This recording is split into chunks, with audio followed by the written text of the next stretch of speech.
Welcome to Audit the Audit, where we sort out the who and what in the right and wrong of police interactions. This episode covers lawful orders, distracted driving, and free speech, and is brought to us by Columbus Police Body Cameras channel. Be sure to check out the description below and give them the credit that they deserve.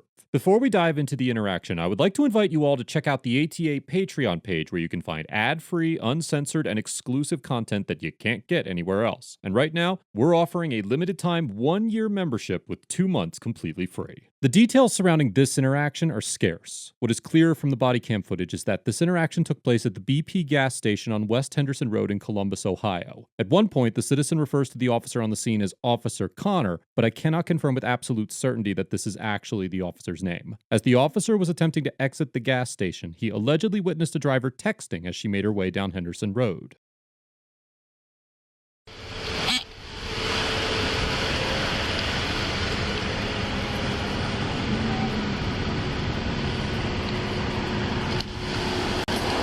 I'm watching you drive all the way up the street with your head buried in the phone. All the way up the street. No, it was not. Okay. You know what? I'm going to go ahead and pull you over. I have it on my camera. I have everything. And, I mean, and don't tell me you're on directions. No, I'm not on directions. It's my damn neighborhood. Do you really have nothing else better to do? You're gonna get pulled over. You're going to pull over into the BP lot. Pull up next to the, behind that. Yes, ma'am. Nothing else to do in your damn day, do you? I don't want to be killed by you, ma'am. Pull over into the BP lot. Just call me a douchebag.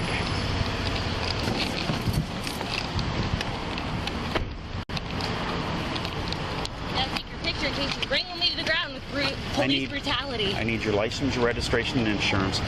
Can you please put your feet in and close the door? Why? Because it's for my safety and your safety. Well, you see my hands at all times. Is this against the law right there? Am I not allowed to have... I need your license, registration, and insurance, ma'am. The officer orders the driver to stay in her car, put her feet in the vehicle, and close the door, which he says is a safety precaution. As we've discussed many times on ATA, the U.S. Supreme Court decisions of Pennsylvania versus Mims and Maryland versus Wilson allow police officers to order drivers and passengers to exit a vehicle during a traffic stop without probable cause or reasonable suspicion of criminal activity. These decisions concluded that police officers' safety concerns at a traffic stop outweigh the minimal intrusion on an individual's freedom caused by stepping out of the vehicle. In the Mims decision, the court pointed to a study that found that approximately 30% of police shootings occurred when a police officer approached a suspect seated in an automobile, and concluded that the inordinate risk confronting police officers as they approach a person seated in an automobile justified ordering drivers to step out of the vehicle as a safety precaution. The Wilson decision expanded on Mims to allow officers to also order passengers out of a stopped vehicle. Based on the reasoning in these cases, courts have generally concluded that officers can also order citizens to remain in their vehicles during a stop. For example, in the 1997 case of United States versus Moorfield, the Third Circuit Court of Appeals held that, quote, just as the court in Wilson found ordering a passenger out of the car to be a minimal intrusion on personal liberty, we find the imposition of having to remain in the car with raised hands equally minimal. We conclude that the benefit of added officer protection far outweighs this minor intrusion. Based on the previous court decisions on this subject, a court would likely determine that the officer's order to remain in the car with the door closed was lawful.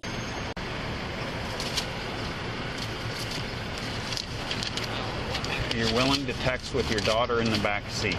Dude, I'm not texting. You were typing and you look, there's a picture there and you're typing under with a green text bubble. I'm not comments texting. Comments on a picture.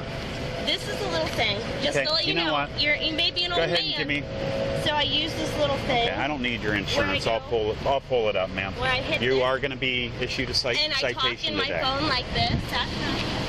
The officer informed the driver that she would be issued a citation for texting while driving, which is considered to be a form of distracted driving. According to the National Highway Traffic Safety Administration, distracted driving killed 2,841 people in 2018, including 1,730 drivers, 605 passengers, and 506 non-occupants, such as pedestrians and bicyclists. 13.2% of these fatal distracted driving accidents occurred when the driver was text messaging or otherwise using an electronic device, resulting in the deaths of 385 people. These statistics were based on police-reported crash data and likely understate the prevalence of texting and driving, as people often don't self-report distracted driving behaviors. Due to the associated dangers of texting while driving, the majority of states have drafted legislation banning the act. In 2007, Washington was the first state to pass such a ban, and, according to the Governor's Highway Safety Association, as of January 2021, 48 states have passed laws that prohibit text messaging for all drivers. Montana has no texting ban in effect, and Missouri only bans texting and driving for individuals under the age of 21. Section 4511.204 of the Ohio Revised Code prohibits any individual from driving a motor vehicle while using a handheld electronic wireless communications device to write,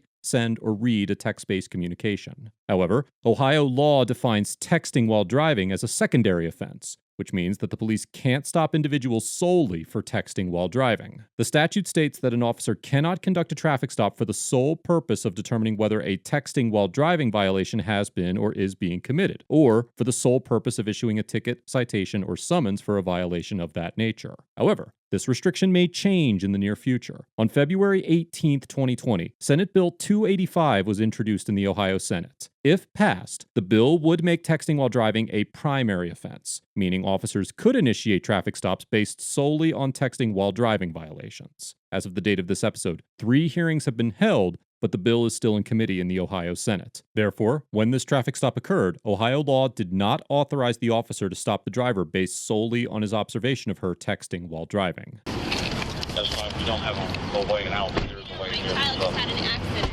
I've asked you to stay in your seat, ma'am. Well, I have a child to tend to. I've asked you to stay in your seat. Can you please close? Is this part of the law, a part of getting pulled over? I'll tell you what. Is it? I'm just asking because you're being pretty forceful about it, and I would like to know the truth. Is that a law? There's your driver's Can you license, answer ma'am. that for me, Officer What Connor? you're being cited for is Are you not texting gonna while answer driving today, my ma'am. question? I'm going to give you a copy of the law today. You're not going to gonna answer my understand. question about the law. What is your question again? Is this illegal to have my door open? It depends on my feeling of safety, and you've been very aggressive for absolutely no Well, reason. come on, bro. You have pulled a me over smart. for I'm voice not your to text. bro. Okay. Well, I don't care. I'm going to call you what I want. The driver calls the officer bro, which is an exercise of her First Amendment right to free speech, even though the officer seems to take offense. Under the First Amendment, the government cannot punish people for their speech unless it falls into certain categories of unprotected speech. In the 1942 case of Chaplinsky versus New Hampshire, the Supreme Court held that, quote, the right of free speech is not absolute at all times and under all circumstances. There are certain well-defined and narrowly limited classes of speech, the prevention and punishment of which have never been thought to raise any constitutional problem. These include the lewd and obscene, the profane, the libelous, and the insulting or fighting words, those which, by their very utterance, inflict injury or tend to incite an immediate breach of the peace. In regards to the fighting words exception, which includes name-calling, courts have generally concluded that police officers must have thicker skin than the average citizen. In the 1987 case of Houston versus Hill, the Supreme Court held that, quote, the First Amendment protects a significant amount of verbal criticism and challenge directed at police officers. Speech is often provocative and challenging, but it is nevertheless protected against censorship or punishment, unless shown likely to produce a clear and present danger of a serious substantive evil that rises far above public inconvenience, annoyance, or unrest. In reaching this decision, the court reviewed its 1974 decision in the case of Lewis versus City of New Orleans, in which a conviction for yelling obscenities and threats at a police officer was overturned. The Houston decision pointed to a concurring opinion in the Lewis case, where Justice Powell stated that the fighting words exception might require a, quote, narrower application in cases involving words addressed to a police officer, because a properly trained officer may reasonably be expected to exercise a higher degree of restraint than the average citizen, and thus be less likely to respond belligerently to fighting words. In this situation, a judge would likely determine that the driver's speech did not constitute fighting words, but her words also would not present her in the best light if she chose to contest the citation. Your small child is dependent on you, and their life is in danger. Their life is in danger because of what you're doing. You're endangering all our lives today, and that's why you're being cited. You're making an assumption that I was texting when I'm using voice to Well, talk. ma'am, you can go to court on the you 19th, get to see me again, yes. 9 o'clock in the morning, Yeah, and are I you would gonna love be to there? play this for the judge. This would be absolutely outstanding. This will be entertaining for the judge. Oh, okay. You can go on the 19th at 9 o'clock in the morning, this address, courtroom 1B, to plead not guilty in front of a judge. Sure. Your second option, you can actually pay for it in person downtown. Butterfingers. Making us all unsafe on the road. I'll tell you what. You know what? Are you going to stop the traffic? I'm going to go ahead and give you a copy of the law today. I don't even need you to sign this. I'll go ahead and say unwilling. No, don't do that in my car, please. Excuse me, that's my property. Do not do this on my property. Unwilling. Do you have any questions for me today, ma'am? Plenty of questions. There you go. Are you going to stop the traffic so I can take a left out of here? Not a chance. Why? Do you have any other questions, ma'am? You ruined ma'am? this, and you know have a great day, ma'am. You know my daughter just had an accident? Well, at least she's alive today because of me. I'm a douchebag. Your Honor, I'm a douchebag.